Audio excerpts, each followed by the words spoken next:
ఖరీఫ్ సమయం దగ్గర పడుతోంది. రైతులు రకాలను ఎంచుకుని విత్తనాలు సమకూర్చుకునే పనిలో ఉన్నారు.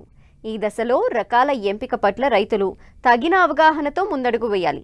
అయితే దీర్ఘకాలిక సన్న రకాల్ని సాగు చేసే రైతులు ఏ రకాల్ని ఎంచుకోవాలి, ఎలాంటి యాజమాన్య పద్ధతులు చేపడితే అధిక దిగుబడుల్ని సాధించవచ్చని తెలియజేస్తున్నారు ప్రధాన శాస్త్రవేత్త డాక్టర్ దామోదర రాజు.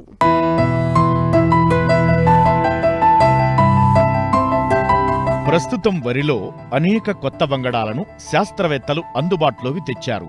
చెరువులు, కాలువల కింద దీర్ఘకాలిక వరి రకాలు ఎక్కువగా సాగులో ఉండగా, బోరుబావుల కింద స్వల్పకాలిక రకాలు అధిక విస్తీర్ణంలో సాగవుతున్నాయి.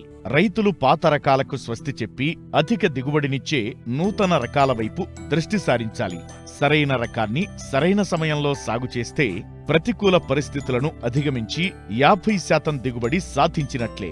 మిగతా 50% సాగులో మనం పాటించే యాజమాన్యంపై ఆధారపడి ఉంటుంది.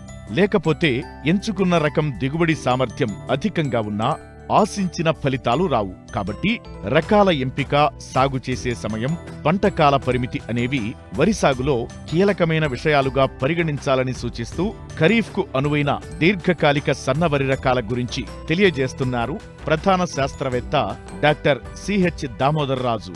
మే ఆఖరి వారం నుంచి మనకు వరిలో ఖరీఫ్ సీజన్ మొదలవుతుంది. రైతులందరూ మళ్ళీ ఖరీఫ్ సాగుకు సమాయత్తం అవుతున్నారు. ఇలాంటి తరుణంలో రైతులకు ఎలాంటి రకాలు ఎన్నుకోవాలి, ఏ రకం వేస్తే బాగుంటుంది, తర్వాత ఏ రకం అయితే బాగా దిగుబడి వస్తుంది, మార్కెట్లో ఏది ఎక్కువ డిమాండ్ ఉంది, ఇవన్నీ కూడా రైతులకు ఒక విధమైన కన్ఫ్యూజన్ ఉంటుంది.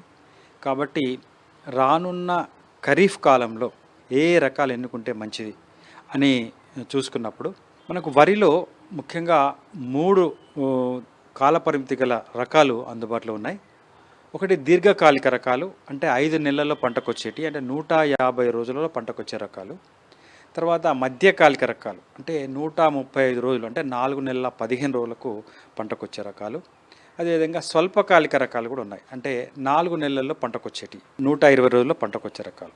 అయితే మనకు ఆయా పరిస్థితులను బట్టి ఏ రకాలు ఎన్నుకుంటే మంచిది అన్నది రైతులు అవగాహన పెంచుకొని ఆ రకాలు ఎన్నుకుంటే మంచిది. దీర్ఘకాలిక రకాల్లో కూడా, అంటే 150 రోజుల రకాలు కూడా సన్న రకాలు, దొడ్డు రకాలు ఉన్నాయి. అదేవిధంగా మధ్యకాలిక రకాల్లో కూడా సన్న రకాలు, దొడ్డు రకాలు అందుబాటులో ఉన్నాయి. తర్వాత స్వల్పకాలిక రకాల్లో కూడా సన్న రకాలు, దొడ్డు రకాలు అందుబాటులో ఉన్నాయి. తర్వాత ఈ మధ్య కాలంలో బాగా అతి సన్న గింజ రకాలు కూడా మార్కెట్లో బాగా ప్రిఫరెన్స్ పెరిగింది. సో ఇవన్నీ దృష్టిలో ఉంచుకొని ఏ రకాలు రైతులకు అందుబాటులో ఉంటాయి అన్న విషయం మనం చూసినప్పుడు, ముఖ్యంగా ఖరీఫ్లో దీర్ఘకాలిక రకాల్లో సన్న రకాల్లో బాగా ఇప్పటికే ప్రాచుర్యంలో రకము సాంబా మసూరి, అదే బీపీటీ 5204. ఈ రకము బాపట్ల మసూరి అని కూడా దీన్ని అంటారు. ఈ రకము దీనికి ఎన్నో అవలక్షణాలు ఉన్నప్పటికీ, ఎన్నో ఇబ్బందులు ఉన్నప్పటికీ, దీని యొక్క అన్నం నాణ్యత, కుకింగ్ క్వాలిటీ, తర్వాత బియ్యం రికవరీ, ఈ రెండు బాగా ఉండడం వల్ల ఇంకా కూడా రైతులు ఈ రకాన్ని సాగు చేస్తూ ఉన్నారు. అయితే ఈ రకం సాగు చేయదలుచుకున్న రైతులు ఎలాంటి జాగ్రత్తలు తీసుకోవాలి వచ్చే ఖరీఫ్లో అంటే, ఇది 150 రోజుల కాలపరిమితి గల రకం కాబట్టి రైతులు రోహిణిలో, అంటే మే ఆఖరు వారంలోనే నార్లు పోస్తే మంచి దిగుబడులు పొందే అవకాశం ఉంది. తర్వాత జూన్ మొదటి వారము, జూన్ 2వ వారం దాటి నార్లు పోస్తే ఏమవుతుందంటే, ఇది పూత సమయంలో చలి వల్ల గొలుసు పూర్తిగా బయటికి రాక, తర్వాత గింజ నల్లబడము, తర్వాత వర్షాల వల్ల ఈ రకము దిగుబడి తగ్గే అవకాశం ఉంది. తర్వాత ఈ రకానికి ఇంకొక చాలా సమస్య రైతులు ఎదుర్కొనేది ఏంటంటే, వరంగల్ ప్రాంతంలో వేసినప్పుడు ఉల్లికోడు, తర్వాత అగ్గి తెగులు, తర్వాత బిఎల్బి బ్యాక్టీరియల్ లీవ్ బ్లైట్, అంటే ఆకు ఎండు తెగులు, తర్వాత ఇంకొక ముఖ్యమైనది ఏంటంటే దోమపోటు. ఈ యొక్క అన్ని సమస్యలు ఈ రకానికి ఉన్నాయి. కాబట్టి రైతులు ఇది గమనించుకోవాలంటే, ఈ రకం వేసినప్పుడు రైతులు ఎక్కువ పెట్టుబడి పెట్టాల్సిన పరిస్థితి ఏర్పడింది. ఎందుకంటే వీటన్నిటికీ మందులు కొట్టడము, తర్వాత రెగ్యులర్గా స్ప్రే చేయడము, దీనివల్ల రైతులకు పెట్టుబడి ఖర్చు పెరుగుతూ ఉంది. తర్వాత వాతావరణం సరిగా అనుకూలించుకుంటే దిగుబడులు తగ్గి రైతులకు నష్టం జరుగుతుంది. కాబట్టి రైతులు దీర్ఘకాలిక రకాలలో సన్నగింజ రకము బీపీటీ ఎంచుకున్నప్పుడు తగు ముందు జాగ్రత్తలు తీసుకుంటే మంచిది. అయితే ఈ రకానికి ఉన్న వేరే సమస్యల దృష్ట్యా ఈ రకాన్ని ఎన్నుకోకపోవడం అనేది మంచిది. తర్వాత దీర్ఘకాలిక రకాల్లో వరంగల్ పరిశోధన స్థానం నుంచి ఒక మంచి రకం ఉంది. అది WGL 44 సిద్ధి అనే పేరుతో దీన్ని విడుదల చేయడం జరిగింది.